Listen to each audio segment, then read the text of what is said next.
Növbəti sualda soruşur ki, Əraf surəsinin 172-173-cü ayələrinin mənasını izah edərdiniz. Həmin ayələrdə Allah Azza və Cəllə və iz əxədə rabbuka min bəni ədəmə min zuhurihim zurriyyətəhum və əşhədəhum alə ənfusihim ələstu bi rabbikum qalu bələ şəhidnə ən təqulu yevməl qiyamədə innə kunna an hədə qafilin. Allah Azza və Cəllə deyir ki, o zaman ki, Allah Adəmin övladlarının belindən onun zürriyyətlərini çıxartdı və dedi ki, mən sizin Rəbbiniz deyiləmmi? Onlar dedi ki, sən bizim Rəbbimizsin. Yəni, Allah Azza və Cəllə ayənin davamında buyurur ki, bu onun üçündür ki, onlar qiyamət günü deməsinlər ki, yəni biz qafillərdən idik, xəbərimiz yox idi.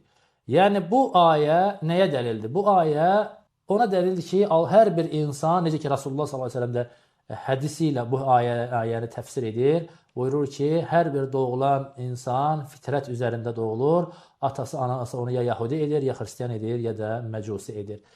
Yəni, hər bir insanın fitrətində Allah Azza və Cəllənin rububiyyəti var. Allahın varlığını tanımaq var. Allahı bilir. Bu, hər bir doğulan insan fitrətlə doğulur. Çünki Adəm əleyhissalamın belindən Allah Azza və Cəllə onlara özünü tanıtdırmışdır. Lakin qalır məsələ uluhiyyətin bilinməsi və ona necə Allaha ibadət etmənin formasını. Bu, təbii ki, bunun üçün Allah Azza və Cəllə peyğəmbərlər göndərir. Rusulən mübəşşirin və munzirin liəllə yəkuna linnəsə aləllahi hüccətun ba'də rusul. Allah peyğəmbərləri müjdələyən və qorxudan olaraq göndərmişdir ki, peyğəmbərlərdən sonra insanların Allaha qarşı hər hansı bir hüccəti qalmasın.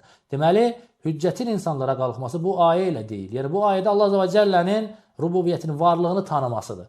Lakin, uluhiyyət tövhidinin bilinməsi və Allah Azza və Cəllə ibadət etmək peyğəmbərlərin dəvəti ilədir. Çünki bəziləri bunu gətirir bu ayəni ki, elə zənn edirlər ki, bununla insanlığa hüccət qalxmışdır. Yaxşı, əgər bununla insanlığa hüccət qalxmışdırsa, o zaman peyğəmbərlər niyə göndərildi? O zaman Allah Azza və Cəllə nereye dedi ki, insanların Allaha qarşı heç bir hüccəti qalmasın peyğəmbərlərin gəlişindən sonra? Əraf surəsinin 172-173-cü ayələri ilə insanlara hüccət qalxmışdırsa. Deməli, bu Allah Azza və Cəllənin varlığını, rububiyyətini, Rəbb olmasını bilmək üçündür və zaten də hər bir insan bunu fitrətindən bilir.